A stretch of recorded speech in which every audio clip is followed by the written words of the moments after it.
পায়েস ছাড়া বাঙালির উৎসব অসম্পূর্ণ। যে কোনো শুভ কাজে এর একটা আলাদাই গুরুত্ব আছে, সে জন্মদিন হোক বা যে কোনো অনুষ্ঠানই হোক। আজ আপনাদের সাথে শেয়ার করব দারুণ সুস্বাদু পায়েস রেসিপি। কম সময়ে কম উপকরণে দারুণ স্বাদ পেতে চাইলে এই পায়েসের রেসিপিটা অবশ্যই একবার ট্রাই করে দেখতে পারেন। Hi guys, welcome back to my YouTube channel রাখি রান্নাঘর।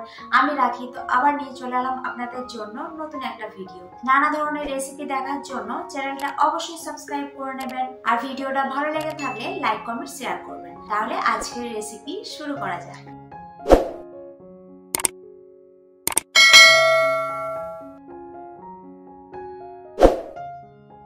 হাই গাইস, তো এখানে পায়েস বানানোর জন্য প্রথমে একটা কড়াই বসিয়ে দিচ্ছি, আর কড়াইটা ভালোভাবে গরম করে নেওয়ার পর এখানে 1 চামচ মতো দিয়ে দিচ্ছি বাড়ির তৈরি করা ঘি। এই ঘিয়ের রেসিপি কিন্তু আমার চ্যানেলে দেখতে পেয়ে যাবেন। তো এখানে দেখুন আগে থেকেই আমি পরিষ্কার করে ধুয়ে রেখেছি গোবিন্দভোগ চালটা, আর এখানে চালটার পরিমাণ আছে 50 গ্রাম মতো। তো ভালো করে পরিষ্কার করে জল ঝরিয়ে নেবার পর এই ঘিয়ের মধ্যে দিয়ে হালকা করে একটু ভেজে নিচ্ছি একদম লো ফ্লেমে।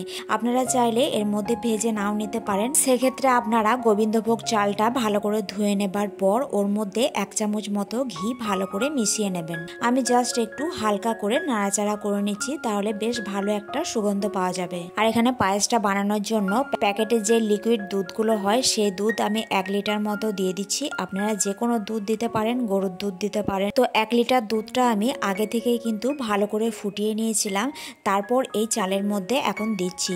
আপনারা চাইলে কিন্তু দুধটাকে এর থেকে আরো ঘন করে নিতে পারেন, যেহেতু প্যাকেটের লিকুইড দুধগুলো ঘনই থাকে, তাই আমি এর থেকে আর বেশি ঘন করলাম না। জাস্ট আমি ফুটিয়ে নিয়েছিলাম দুধটা দেওয়ার পর এর মধ্যে একটা তেজপাতা ছিঁড়ে দিয়ে দিলাম, আর হাই ফ্লেমে দুধ বেশ ভালো করে ফুটিয়ে নিয়েছি। এবার একদম মিডিয়াম ফ্লেমে এটা সেদ্ধ করব। তো অনবরত এভাবে কিন্তু নাড়তে হবে, না হলে কিন্তু তলায় ধরে যাবে, আর তলায় ধরে গেলে পায়েসের স্বাদ একদম ভালো আসবে না, আর ভালো লাগবে না খেতে। অনবরত নেড়ে নেড়ে আমি এটাকে ভালো করে সেদ্ধ করে নিচ্ছি। পায়েস বানানোর জন্য ফুল ফ্যাট মিল্ক বা গরুর দুধের সব থেকে বেশি ভালো হয়। সেক্ষেত্রে টাটকা গরুর দুধ হলে তো খুবই ভালো, এতে পায়েসের স্বাদ ও ঘনত্ব খুবই ভালো হয়। তো দেখুন এখানে আমি পুরো দুধে এটা তৈরি করছি, কোনো রকম জল কিন্তু এর মধ্যে অ্যাড করিনি।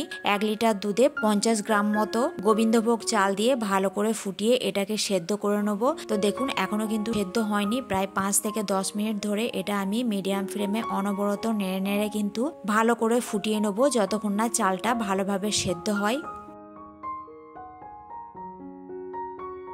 তো দেখুন এখানে কম আছে অনবরত নেড়ে নেড়ে বেশ ভালো করে চালটাকে সেদ্ধ করে নিয়েছি। আর এখন দেখুন চালগুলো একটু ফুলতেও শুরু করেছে, আর চালগুলো কিন্তু অনেকটাই সেদ্ধ হয়ে গিয়েছে, আর দেখুন অনেকটা কিন্তু ঘন হয়ে গিয়েছে। আপনারা একটু হাতে করে চেক করে দেখে নেবেন চাল ঠিক মতো সেদ্ধ হয়েছে কিনা। চাল যখন এরকম সেদ্ধ হয়ে যাবে তখন এই পর্যায়ে মিষ্টির জন্য চিনি দিতে হবে। তো আমি এখানে মোটামুটি এই হাতাটা 2 হাতা মতো চিনি দিয়ে দিলাম, প্রায় 200 গ্রাম মতো। তো চিনিটা দিলে এখন একটু এটা লিকুইড হয়ে যাবে, কারণ চিনিটা গলে যাবে। তো এখন আমি এই পর্যায়ে ভালো করে নেড়ে নেড়ে মিশিয়ে নিচ্ছি।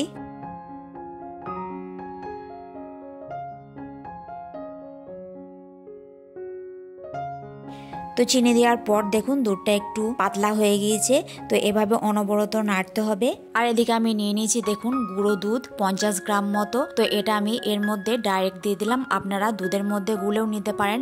এই সময় আমি গ্যাসের ফ্লেম কিন্তু একদম লোতে রেখেছি, লোতে রেখে ভালো করে মিশিয়ে নেবো যাতে দলা পাকিয়ে না যায় গুঁড়ো দুধটা। তো দেখুন ভালোভাবে কিন্তু গুঁড়ো দুধটা মিশিয়ে নিয়েছি একদম লো ফ্লেমে, আর একদম কিন্তু দলাও পাকিয়ে যায়নি। আর পায়েসটা কিন্তু অনেকটাই রেডি হয়ে গিয়েছে। একদম লো ফ্লেমে এটাকে রান্না করছি। এই সময় দিয়ে দিচ্ছি 3টে এলাচ ফাটিয়ে দিয়ে দিলাম। যারা এই গোটা এলাচ খেতে পছন্দ করেন না তারা এলাচটাকে গুঁড়ো করেও কিন্তু দিয়ে দিতে পারেন। তো এলাচটা দিয়ে ভালোভাবে মিশিয়ে নিচ্ছি।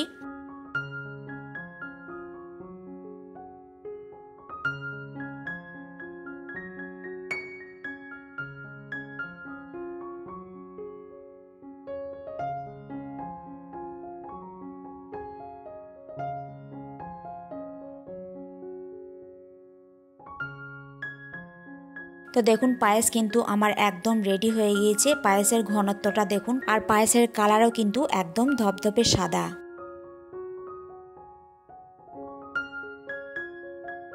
তো তো এই সময় আমি গ্যাসের ফ্লেম একদম বন্ধ করে দিয়েছি। এর থেকে বেশি ফোটালে কিন্তু পায়েস আরও ঘন হয়ে যাবে। তো এই সময় আমি গ্যাসের ফ্লেমটা বন্ধ করে দিচ্ছি। বন্ধ করার পর কিন্তু অনেকটাই টেনে যাবে। আর এদিকে কিছু ড্রাই ফ্রুটস নিয়ে নিয়েছি, কাজু নিয়েছি আর কিছু কিশমিশ নিয়েছি। এই সময় গ্যাসের ফ্লেম বন্ধ করে কাজু আর কিশমিশটা এর মধ্যে অ্যাড করে দিচ্ছি।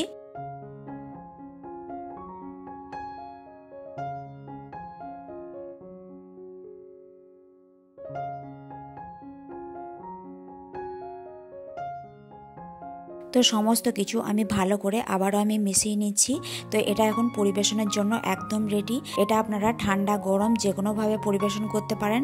পায়েস যেহেতু আমার ঠান্ডা ঠান্ডা খুবই ভালো লাগে, তাই এটা ঠান্ডা ঠান্ডাই পরিবেশন করছি। তো এর ওপরে আরও কিছু কাজু আর কিশমিশ ছড়িয়ে দিচ্ছি। তো পায়েস রেসিপি আপনাদের কেমন লাগলো অবশ্যই কমেন্ট করে জানাবেন। ভিডিওটা ভালো লাগলে লাইক শেয়ার করতে ভুলবেন না। চ্যানেলে নতুন হলে চ্যানেলটা অবশ্যই সাবস্ক্রাইব করে নেবেন। আর নিত্য নতুন রেসিপি দেখার জন্য বেল আইকনটি অবশ্যই ক্লিক করে নেবেন। আবার আসছি নতুন কোনো এক রেসিপি নিয়ে। আজকের জন্য টাটা।